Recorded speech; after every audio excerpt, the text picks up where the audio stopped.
Chapter 2. Early Years and Education. Mrs. Agnes Muirhead, Watt's mother, was a gentlewoman of good understanding and superior endowments. Her excellent management in household affairs contributed much to the order of her establishment, as well as to the everyday happiness of a cheerful home. She is described as having been a person above common in many respects. She had a fine womanly presence, was ladylike in appearance, and enjoyed a rather superior style of living during the greater part of Watt's school years.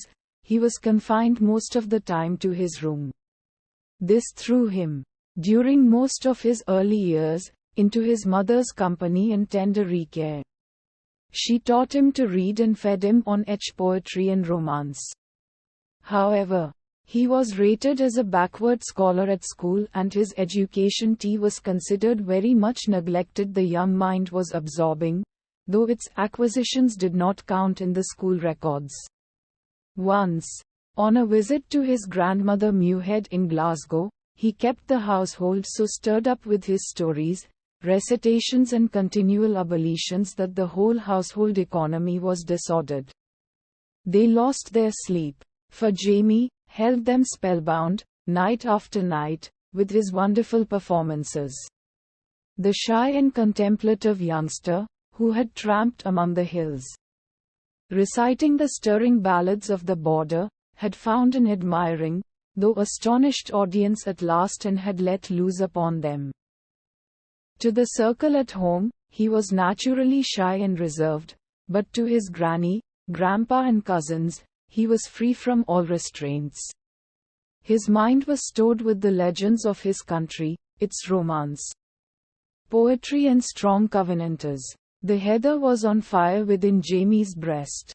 There is another story of Watt's childhood that proclaims the coming man.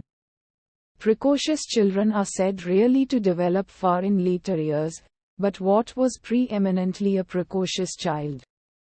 A friend looking at the child of 6 said to Watt's father, "You ought to send your boy to a public school and not allow him to trifle away his time at home.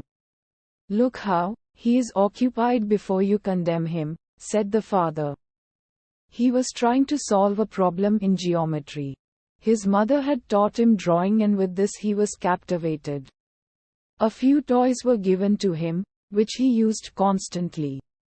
Often, he took them to pieces and out of the parts.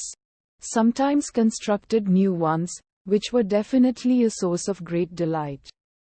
In this way, he employed and amused himself in the many long days, during which he was confined to the house by health. While Watt was still in boyhood, Wise father not only taught him writing and arithmetic, but also provided a set of small tools for him in the shop among the workmen.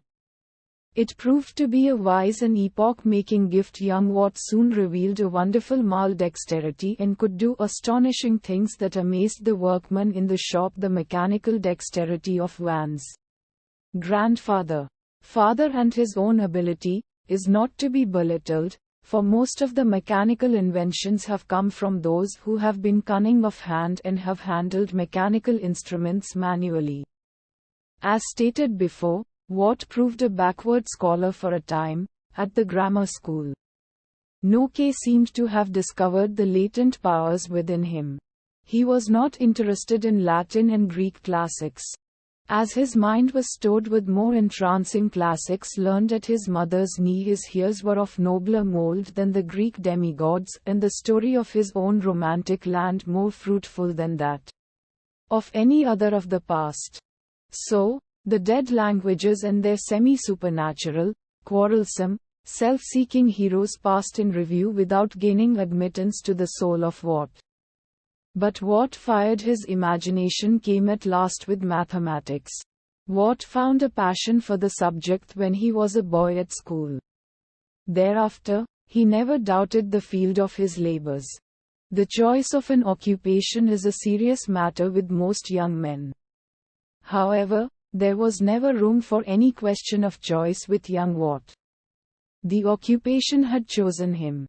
At 15, He had twice carefully read the elements of philosophy and had made numerous chemical experiments, repeating them again and again, until satisfied of their accuracy. A small electrical machine was one of his first productions with which he startled his companions.